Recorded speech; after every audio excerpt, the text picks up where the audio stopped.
অন্যায়ের বিরুদ্ধে রুখে দাঁড়ানো, ব্যাপারটা সত্যিই ভালো পৃথ্বী।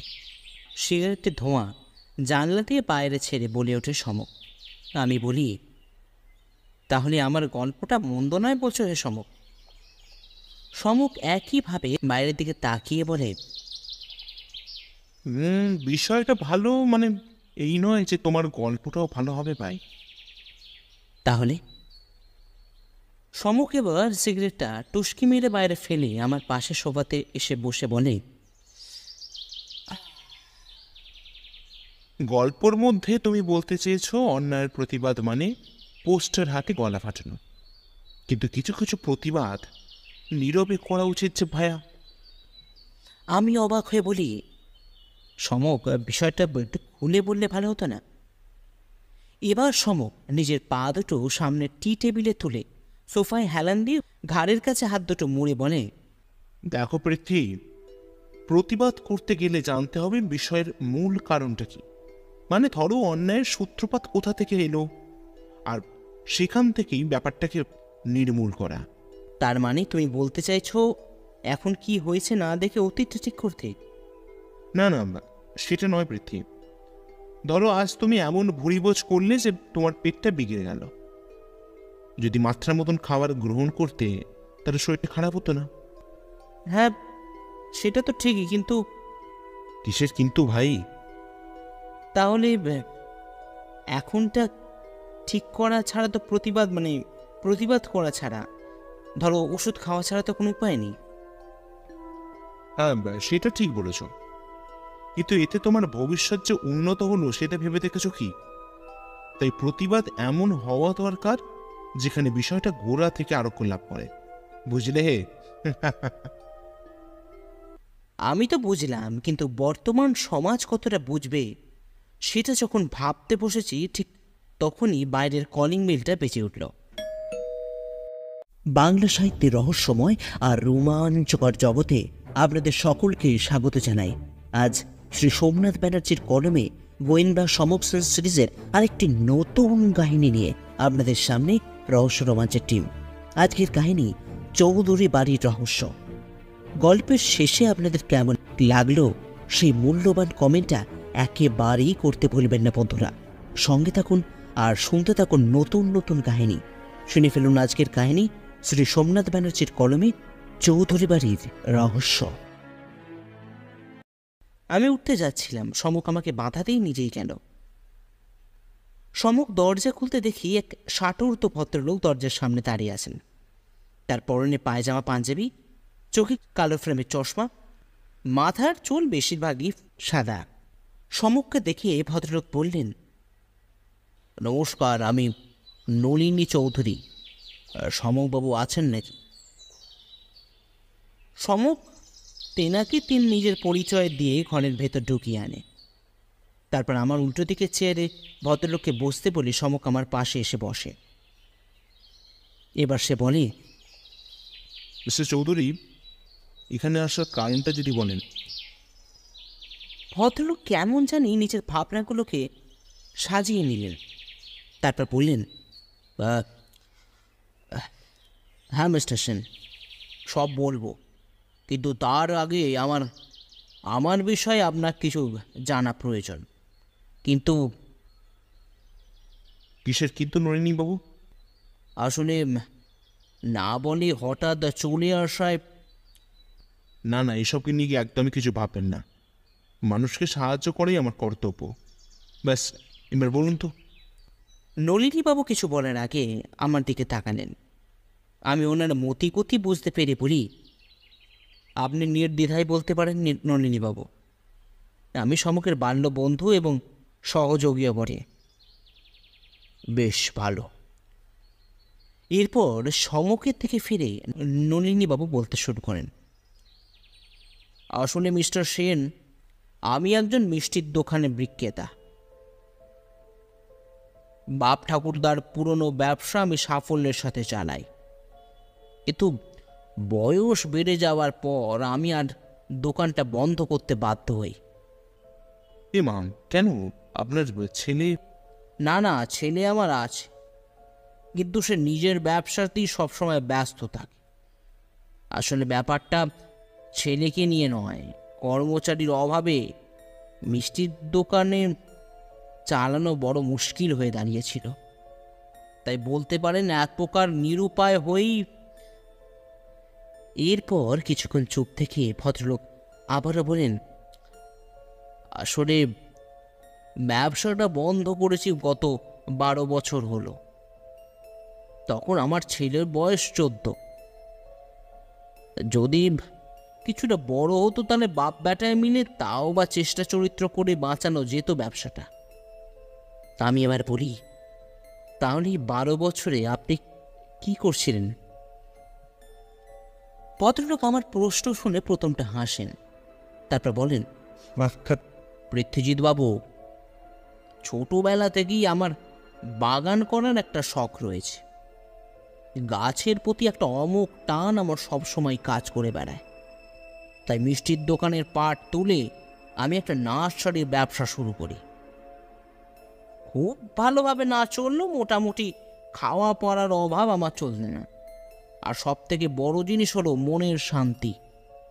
পরিবার পরিজন নিয়ে নার্সারির কাজ করে দিব্য জীবনটা কাটিয়েছি। কিন্তু কিসের কিন্তু, নলিনীবাবু? আসলে মিস্টার সেন, গেলবার হওয়া প্রবল বর্ষণে নার্সারির বিপুল ক্ষতি হয়। বেজায় টাকার গাছ নষ্ট হয়ে যায়। আমার ছেলে অভয়ের ভীষণ লোকসান হয়, আর তার জন্যই। সমক এবার একটা দীর্ঘশ্বাস ফেলে, তারপর বলে, কিন্তু মিস্টার চৌধুরী, আমি তো সত্যান্বেষী, অর্থনৈতিক বিশেষজ্ঞ তো নই। আর আমার বন্ধুটিও তো এই বিষয়ে। আরে না না মিস্টার সেন, ওই বিষয়ে আমি আপনার কাছে আসিনি। তাহলে? আসলে গত 3 বছর হলো আমি ব্যবসার দায়িত্ব সম্পূর্ণটা অভয়ের হাতে দিয়ে আমি গাছপালা নিয়ে লেখালেখি শুরু করি, এবং এই লেখালেখির জন্য আমি বেশ কিছু জায়গা থেকে সম্মানিত হই। বাবা, সে তো ভীষণ সুন্দর ব্যাপার। হ্যাঁ মিস্টার সেন, মিষ্টির দোকান থেকে একবারে গাছের লেখক সে থাক। এরপর ভদ্রলোক একটু থেমে বলেন, বছরখানেক আগে আমার লেখা ভালো লাগায় এক স্বেচ্ছাসেবী সংস্থা থেকে আমাকে একটা সোনার মুদ্রা উপহার দেওয়া হয়। মিথ্যে বলবো না মিস্টার সেন, সেটা পাওয়ার পর থেকে আমি যেন পাগল হয়ে যাই। দিনে একবার করে হলেও সেটাকে আমার দেখা চাই। বুঝতেই পারছেন, জীবনের শেষ অর্ধে এসে এমন সুন্দর একটা উপহার, তাও আমার লেখা গাছপালা নিয়ে চর্চা থেকে, এ এক অভূতপূর্ব জিনিস আমার কাছে। তাই নিজের ঘরের সিন্ধুকের মধ্যেই সেটাকে রাখি, দিনে একবার করেই দেখি, তারপর আবার যত্নে সেটাকে সিন্ধুকের মধ্যে পুরে রেখে দিই। কিন্তু আবার কিসের কিন্তু, নলিনীবাবু? গতকাল সকালে আমার অভ্যাসবশত আমি সিন্ধুক খুলে মোহরটা বার করে দেখতে চাই, কিন্তু আশ্চর্য ব্যাপার হলো মোহরটা মিসিং। মানে? হ্যাঁ মিস্টার সেন, মোহরটা ওখানে ছিল না। আচ্ছা, স্ট্রেঞ্জ। তা আপনার মোহরের কথা কে কে জানতো? বাড়ির সবাই।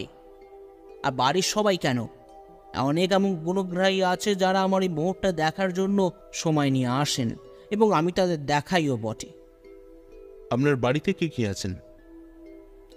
বাড়িতে আছে আমি, আমার ছেলে অভয়, আমার বাবা, আর তার দেখভালের জন্য এক চাকর মধু। বুঝলাম। তা আপনি এখন কাকে সন্দেহ করছেন? সবাইকে। সম অবাক হয়ে বলে, মানে? হ্যাঁ মিস্টার সেন, সবাইকেই। কারণ বাড়ির সবাই চায় আমি মোহরটা আমার ছেলের হাতে তুলে দিই, যাতে ওর ব্যবসায় একটু উন্নতি হয়, বেশ কিছু অর্থ তাহলেও পেতে পারে। বাইরের কাউকে সন্দেহ হয় না? না না মিস্টার সেন, তেমন সুযোগ সুবিধা বাড়ির লোকেদের হবে না। আর আমার ঘরে এসে সিন্দুক খুলে চুরি করে নিয়ে চলে যাবে আর আমি সেটা জানতে পারবো না, তা তো হয় না, যেখানে আমি আবার দিনে একবার করে মোহরে দর্শন করেই থাকি। তাই কিন্তু আপনার বাবার ক্ষেত্রে সেটা কি সম্ভব? তাকে সন্দেহ করাটা কি উচিত হবে নলিনীবাবু? হ্যাঁ, আপনি একদমই সঠিক কথাই বলেছেন মিস্টার সেন। কিন্তু কি বলুন তো, বাংলায় একটা প্রবাদ আছে, আসলের থেকে সুদ মিষ্টি।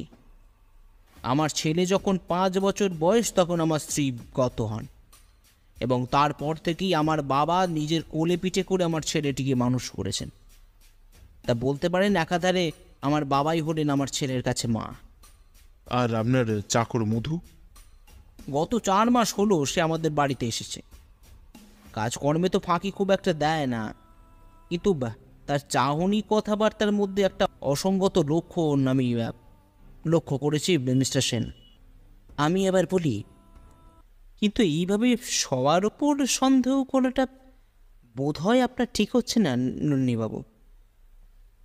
ভদ্রলোক এবার সোফায় সিধে হয়ে বসে বলেন, আর সেই জন্যই তো সমকবাবুর কাছে আসা। আমি চাই আপনি এর একটা বিহিত করুন সমকবাবু। সমক চেয়ার ছেড়ে জানলার সামনে গিয়ে দাঁড়িয়ে বলে, এভাবে কিছু বলা সম্ভব নয় নলিনীবাবু। আমাকে একবার আপনার বাড়ি যেতে হবে, তারপর। তবে কি তবে মিস্টার সেন? আপনি পুলিশে খবর দেননি কেন? আসলে বাবার শরীরটা তো বিশেষ ভালো নেই, তাই আমি পুলিশের হাঙ্গামায় যেতে চাইছি না। বাড়িতে জানি আপনার লোকেরা? হ্যাঁ, সবাই প্রায় জানে। অভয় আমাকে পুলিশে খবর দিতে বলে, কিন্তু আমি রাজি হই না। এই বলে চুপ করে যান নন্দিনীবাবু। সমক এবার একটা সিগারেট ধরিয়ে বলে, বেশ, আমরা কাল আপনার বাড়ি যাব, দেখি তারপর আর কি করতে পারি আপনার জন্য। আপনি আমাকে বাঁচালেন মিস্টার সেন। হ্যাঁ, আপনি কাল কি আসুন, কিন্তু একটা অনুরোধ ছিল আপনার কাছে। আবার অনুরোধ? কি? আমি চাই আপনি আমার বাড়িতে অন্য পরিচয়ে আসুন। যেমন? এই ধরুন, আমার লেখার গুণগ্রাহী। আসলে অনেকেই তো মোহর দেখতে আসে, তার মধ্যে একজন আপনারা হলেন। তাই আপনারাও যদি... সে তো হতেই পারে, কিন্তু তার জন্য আপনার লেখা সম্বন্ধেও তো আমার জানা দরকার। ভদ্রলোক একটা ধূর্ত হাসি এসে বলেন, 1 মিনিট। এই বলে নিজের ব্যাগের ভেতর থেকে একটা বই বার করে সমুখের হাতে দেন। সমুখ সেটা দেখে বলে, আপনি তাহলে সব ঠিক করেই এসেছিলেন নলিনীবাবু। বেশ, কাল তাহলে দেখা হচ্ছে। ভদ্রলোক নমস্কার জানিয়ে চলে গেলেন। আমি কিছু সম্মুখে জিজ্ঞাসা করতে যাব, অমনি সে বলে, পৃথ্বী, হাতে সময় বড় কম ভাই। 1 রাতের মধ্যেই গোটা বইটা শেষ করতে হবে, তাই পরে কথা হবে। এই বলে সে নিজের ঘরের দিকে চলে যায়। অগত্যা হতভম্বের মতন আমি দাঁড়িয়ে থাকি। আপনাদের আসতে অসুবিধা হয়নি তো মিস্টার সেন? প্রশ্ন করলেন নলিনীবাবু। আমরা এখন চৌধুরী বাড়ির সদর দরজার সামনে দাঁড়িয়ে। চারিদিকে বিভিন্ন চেনা অচেনা ফুলের বাগান। আমরা দুজন নলিনীবাবুর পেছনে পেছনে বাড়ির ভেতরে ঢুকেছি।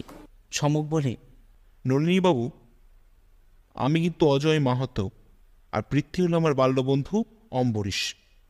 বেশ, মনে থাকবে মিস্টার সেন, আপনারা আসুন। নলিনীবাবুর ঘরে ঢুকে দেখি সেখানে বিশেষ কিছুই নেই।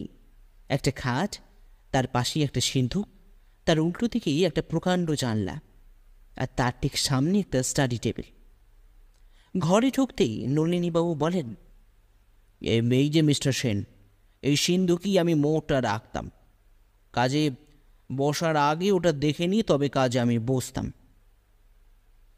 সমুখ ঘরটা চারিদিকে ঘুরতে ঘুরতে বলে, আপনার পাশের ঘরে কে থাকেন? আমার পাশের ঘরে আমার বাবা থাকেন, আর অভয় থাকে দোতলায়। আর মধু? না না, সে বাবার ঘরেই থাকে, কাজের শেষে সে বাড়ি ফিরে যায়। বুঝলাম। আচ্ছা, এখন বাড়ি থেকে গিয়ে আছেন বর্তমানে? অভয় ছাড়া সবাই আছে। আসলে ব্যবসার কাজে ওকে সকালে একটু বেরোতে হয়েছে, আর চলে আসবে এক্ষুনি। আচ্ছা, অভয়ের ঘরটা একবার দেখা যেতে পারে? নলিনীবাবু এই কথাটা শুনে কেমন যেন নিষ্পন্দ হয়ে গেলেন। তারপর বললেন, দেখুন, যাওয়া তো যেতেই পারে মিস্টার সেন, কিন্তু তারই মধ্যে ও চলে এলে।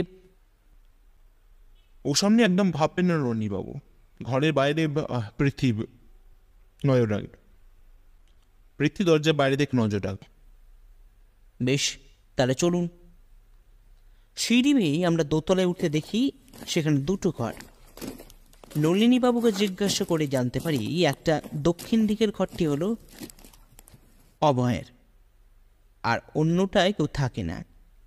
অভয়ের ঘরে ঢুকে সম খুব তাড়াতাড়ি সব কিছু খুঁটি খুঁটি দেখতে থাকে, কখনো বিছানার গদির নিচে, কখনো বা আলমারির মধ্যে।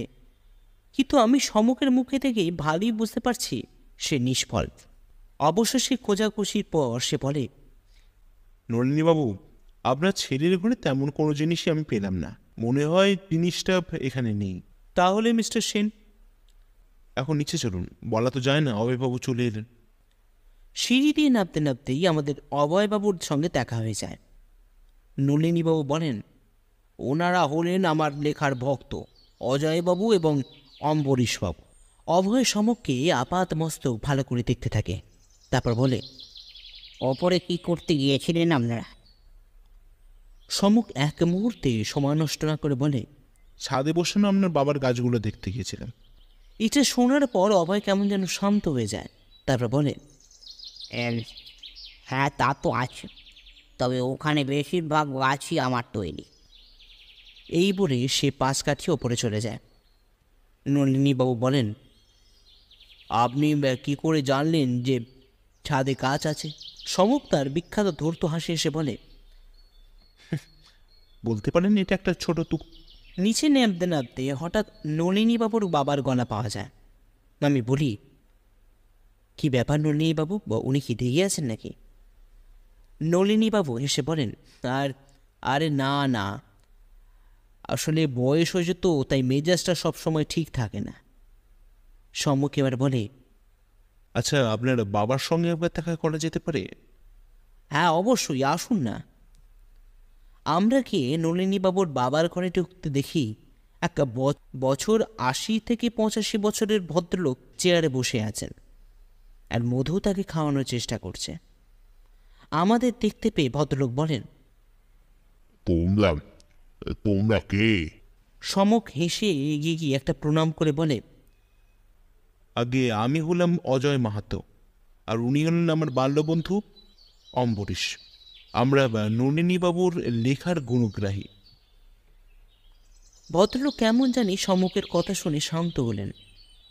এবার নলিনীবাবু বলেন, আসলে বাবা, ওনারা ওই সোনার মোড়টা দেখতে এসেছিলেন, কিন্তু। সমক নলিনীবাবুর কথা সামিয়ে পড়ে, হ্যাঁ মেশামশাই, আসলে নলিনীবাবু বউ লেখার সঙ্গে মোর উল্লেখ পাই। দেখার একটা খুব একটা ইচ্ছা ছিল, কিন্তু এসে শুনি চুরি হয়ে গেছে। আপনি কি সেটা জানেন? নলিনীবাবুর বাবা একটা দীর্ঘশ্বাস ফেলে বলেন, হ্যাঁ, শুনেছি। বউ আগেই খোকাকে বলেছিলাম অভয়কে মোড়টা দিয়ে দিতে। ওর ব্যবসা ভালো যাচ্ছে না, মোড়টা বিক্রি করলে ও দুটো পয়সা পেত, কিন্তু সে বাবু আমার কথা শোনে না। এখন বুঝুক, কেমন লাগে ও বুঝুক। আমরা আর নলিনীবাবুর বাবাকে বিরক্ত করলাম না। ওনার ঘর থেকে বেরিয়ে এসে চলে আসি নলিনীবাবুর ঘরে। সেখানে একটা সোফায় দুজনে বসলাম, আর মিস্টার চৌধুরী আমাদের সামনে বিছানায় বসলেন। নলিনীবাবু প্রশ্ন করলেন, কিছু বুঝতে পারলেন মিস্টার সেন? সমক নলিনীবাবুর কথা শুনে এক দৃষ্টি ওনার দিকে তাকিয়ে বলে, আপাতত কিছু বুঝতে পারেননি মিস্টার চৌধুরী। আপনাদের চাকরটি বাড়ি কোথায়? ওই তো দত্তপুকুর। ওখান থেকে যাতায়াত করে? হ্যাঁ, সকালে আসে আর রাতে ট্রেন ধরে চলে যায়। বেশ, আপনি বরঞ্চ মথুর বাড়ির ঠিকানাটা আমার একটু লিখে দিন, দেখি আমি কি করতে পারি। কথা শেষ হতে আমরা চা পান করে চৌধুরী বাড়ি ছেড়ে বেরিয়ে আসি। সমককে কিছু প্রশ্ন করা ঠিক হবে কিনা ভাবছি, এমন সময় সমক আমাকে প্রশ্ন করে, পৃথ্বী, তোমার মনে এখন যে প্রশ্নের ঢেউ উতাল পাতাল করছে সেটা আমি জানি, কিন্তু এখন কোনো প্রশ্নের উত্তর দেওয়া আমার পক্ষে সম্ভব নয়। এরপর হাঁটা থামিয়ে এসে বলি, তুমি বরঞ্চ বাড়ি ফিরে যাও পৃথ্বী, আমি একটা কাজ মিটিয়ে ফিরবো। এই বলেই সমক আমার সামনের রাস্তা দিয়ে এগিয়ে চলে যায়। অগত্যা আমি আমার বাড়ির দিকে রওনা দিই। তমসা মোর দূর করো প্রিয়, আলোর কিনারা দাও, জ্যোৎস্না রাতে একা করে মরে তুমি কোথায় চলে যাও। ঘন্টা 2 হলো সমক বাড়ি ফিরেছে। সারা সকাল কি এমনকি দুপুর অব্দি সে কি করেছে আমি কিছুই জানি না। আর এখন সমক আমাকে কিছু বলবে এটা আশা করাও ভুল। এখন সে অন্ধকার ঘরের জানলার সামনে দাঁড়িয়ে পূর্ণিমা চাঁদের আলোকে অনুভব করছে কারণ তার চোখ দুটো বন্ধ। আমি লক্ষ্য করলাম সমকের গোটা মুখে জ্যোৎস্না স্নাত আলোয় চমকিত, যেন তার সারা শরীর মন জুড়ে এক দৈব জ্যোতি ফুটে বেরোচ্ছে। আমি শুনেছি সব মানুষের মধ্যেই এরকম একটা জ্যোতি থাকে, তবে সেটা দৃশ্যমান নয়। কিন্তু সমকের শরীরে সত্যের ছোঁয়ায় সেটা আজ স্পষ্ট। হঠাৎ সমকের প্রশ্নেই আমার হুঁশটা ফিরল। ওই লেখক, তোমার কি মনে হয় চুরিটা কে করেছে বলো তো? আমি হেসে বলি, দেখো সমক, আমি সামান্য একজন লেখক। হ্যাঁ, মানছি রহস্য নিয়ে আমার খেলা, কিন্তু রহস্যের সমাধান বাস্তবে কি করে করা যায় সেটা আমার জানা নেই। এবার সে আমার দিকে মুখ ফিরিয়ে বলে, ওসব হেয়ালি রাখো তো, এবার বলো না, একবার বলেই দেখো না। দেখো সমক, আমার মনে হয় মধুই ওটা। সমক আমার কথা থামিয়ে বলে, না না পৃথ্বী, মধু নয়। কেন এতটা তুমি নিশ্চিত হয়ে বলছো কেন? আমি মধু সম্বন্ধে খোঁজ নিয়েছি ভাইয়া। ওর পূর্ব পরিচয় যথেষ্ট ভালো, মানে যেখানে কাজ করতো যথেষ্ট ভালো পরিচয় ওর পেয়েছি, তাই ওকে সন্দেহের তালিকা থেকে বাদ দেওয়া যেতেই পারে। তাহলে সেটাই তো ভাবছি ভাইয়া। ঠিক আছে, দেখ, চলো শুয়ে পড়ি, মাথার কাজ করছে না, সারাদিনের খাটুনিতে শরীর আর মন দুটোই ক্লান্ত ভাইয়া। চলো শুয়ে পড়া যাক, দেখি পরে কি করা যায়। সমক তো শুতে চলে গেল, কিন্তু যে বলে গেল তাতে আমার যে খুব একটা ঘুম আসবে তা বলা যায় না। সকালে 2 বন্ধু মিলে চা পান করছি, এমন সময় দরজার কলিং বেলটা বেজে ওঠে। আমি গিয়ে দরজা খুলতে দেখি অভয় চৌধুরী হাসি মুখে দাঁড়িয়ে আছেন। আমি কিছু বলতে যাব, তার আগেই ভদ্রলোক বললেন, নমস্কার, সমবাবু আছেন?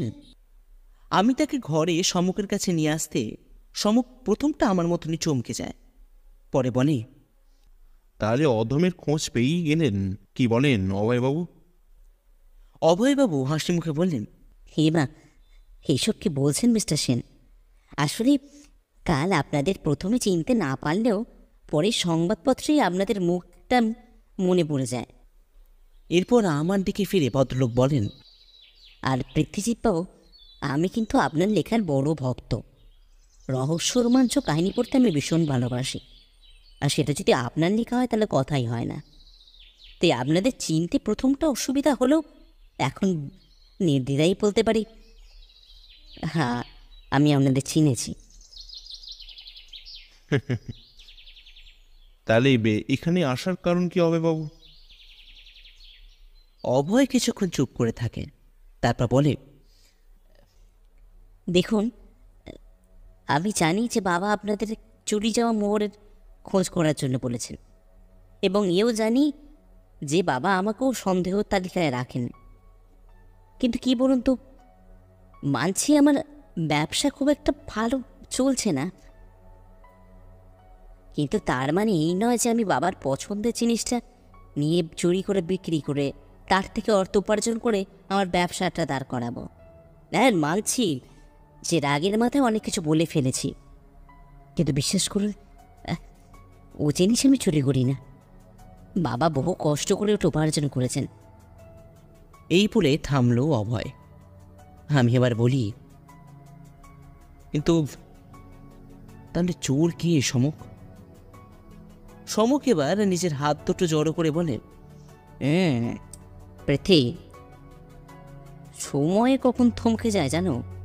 আমি অবাক হয়ে বলি, তুমি মাঝে মধ্যে এমন হেয়ালি করো না, কিছু বোঝার উপায় থাকে না। ব্যাপারটা একটু খুলে বলো ভাইয়া।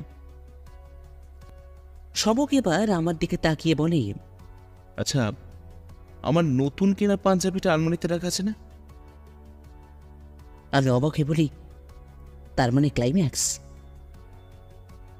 অভয় অবাক হয়ে বলে, আপনি জানতে পেরেছেন কে চুরি করেছে?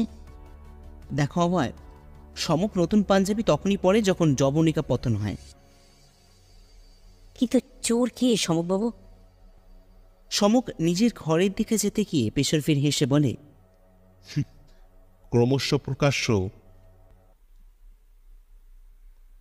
আমরা এখন চৌধুরী বাড়িতে। নলিনীবাবু প্রথমে আমাদের সঙ্গে অভয়কে দেখে চমকে যান, তারপর বলেন, কি ব্যাপার অজয়বাবু? অভয়। ওনার কথা থামিয়ে অভয় বলে, বাবা, আমি জানি উনি বিখ্যাত গোয়েন্দা সমক সেন, আর উনি হলেন ওনার বাল্যবন্ধু পৃথ্বীজিৎ দত্ত। সমক এবার বলে, আসলে আজ সকালে অভয়কে আমাদের বাড়িতে দেখে প্রথমটা আমরাও চমকে যাই, পরে ওসব খুলে বলে।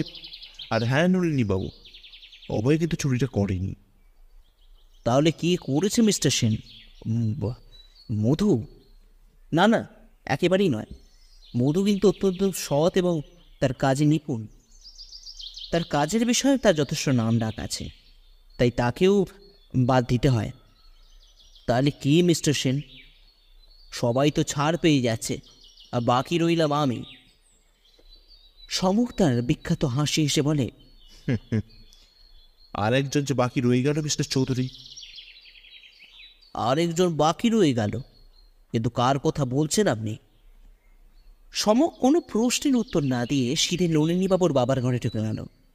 তারপর নলিনীবাবুর বাবার উমাচরণকে বলেন, নমস্কার কাকাবাবু, আমি সমক সেন, একজন সত্যান্বেষী। উমাচরণবাবু সমকের দিকে ফিরে বলে, এখানে কি কি করতে এসেছো? আর তাছাড়া আগের দিন মিথ্যে বললে কেন? হে, আমাকে ক্ষমা করবেন কাকাবাবু, আসলে নলিনী বাবুর মোহর চুরি সন্ধান করার দায়িত্ব দিয়েছেন আমার কাঁধে, তাই। উমাচরণবাবু এবার জানলার দিকে মুখ করে বলেন, তাতে আমি কি করতে পারি বলো তো? কিছু কিছু মনে করবেন না কাকাবাবু, আমার মনে হয় মোহরটা আপনার কাছেই আছে। মজা করছো নাকি হে চোবরা? শরীরের ভারে আমি এমনি নড়তে চড়তে পারি না, আর আমি করব মোহর চুরি? দেখুন, আপনি চুরি করেছেন সেটা তো আমি বলছি না একবারও, হয়তো বিশেষ কোনো কাজের জন্য সরিয়ে রেখেছেন। বেশ, তো যদি আমার কাছে থাকে তাহলে খুঁজে দেখো না। আপনি যখন চাইছেন তখন খুঁজে তো দেখতেই হয় কাকাবাবু।